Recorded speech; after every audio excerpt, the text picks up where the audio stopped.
मित्रांनो, हा व्हिडिओ कोणासाठी महत्त्वाचा आहे?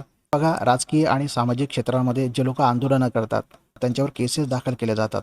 अशांसाठी हा व्हिडिओ फार महत्त्वपूर्ण असणार आहे. तर काय आहे हा जी-आर शासनाचा काय निर्णय आहे, हा आपण पहिल्यांदा समजावून घेऊया. तर बघा, 21 जुलै 2026चा हा एक शासन निर्णय आहे.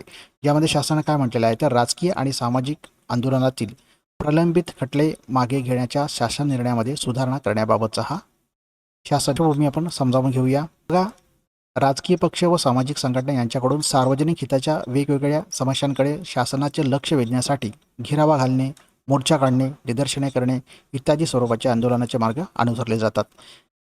त्यामुळे त्यांच्याविरुद्ध कायद्याचे उल्लंघन केल्याने गुन्हे दाखल होतात. तपासानंतर माननीय न्यायालयामध्ये दोषारोपपत्र दाखल केले जातात.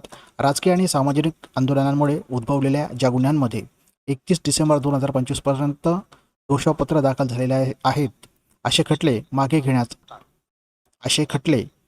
घेण्यास शासनाने 17/11/2025 रोजीच्या शासन निर्णयाने मान्यता दिली होती. 30 डिसेंबर 2025ची मुदत संपली असून त्यानंतरच्या कालावधीमध्ये देखील काही गुन्ह्यांमध्ये दोषारोपपत्र दाखल झालेले आहेत. त्या अनुषंगाने राजकीय आणि सामाजिक आंदोलनातील दोषारोपपत्र दाखल केलेले खटले मागे घेण्याच्या कालावधीमध्ये वाढ करण्याची बाब शासनाच्या विचाराधीन होती.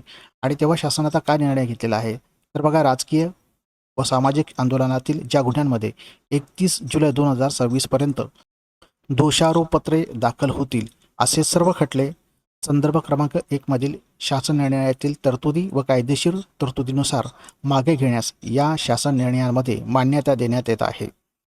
आता या शासनानं काय केलेलं आहे, तर बघा, 31 जुलै 2026 पर्यंत ज्यांच्यावर दोषारोपपत्र दाखल होणार आहेत, अशांवरील सर्व खटले हे मागे घेतले जाणार आहेत. आणि त्यासाठी त्यांनी काय सांगितलेलं आहे, तर 20 सप्टेंबर 2022चा जो शासन निर्णय आहे, त्यामध्ये ज्या काही अटी आणि शर्ती दिलेल्या आहेत, त्या मात्र कायम राहणार आहेत.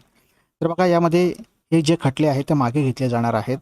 तर यामध्ये काय अटी आणि शर्ती आहेत, त्यासाठी आपल्याला 20 सप्टेंबर 2022चा शासन निर्णय पाहावा लागेल. 2022चा शासन निर्णय आहे, ज्यामध्ये शासनानं काय, तर बघा, शासनाने यामध्ये ज्या आंदोलनामधील खटले मागे घेण्यासाठी काय अटी आणि शर्ती ठेवलेल्या आहेत. अशा घटनेत जीवितहानी झालेली नसावी. ज्या काही घटना घडलेल्या असेल ज्यामध्ये जीवितहानी झालेली नसावी. दुसरं असं की अशा घटनेमध्ये खाजगी व सार्वजनिक मालमत्तेचे 5 लाखापेक्षा जास्त नुकसान झालेले नसावे.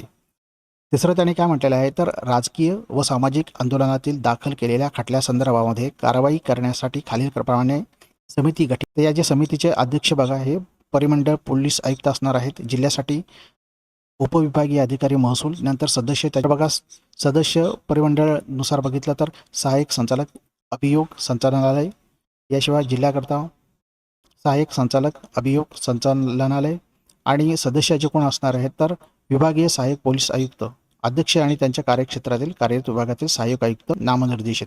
आणि जिल्ह्यासाठी कोण असणार आहेत, तर बघा, सदस्य सचिव हे उपविभागीय पोलीस अधिकारी असणार आहेत.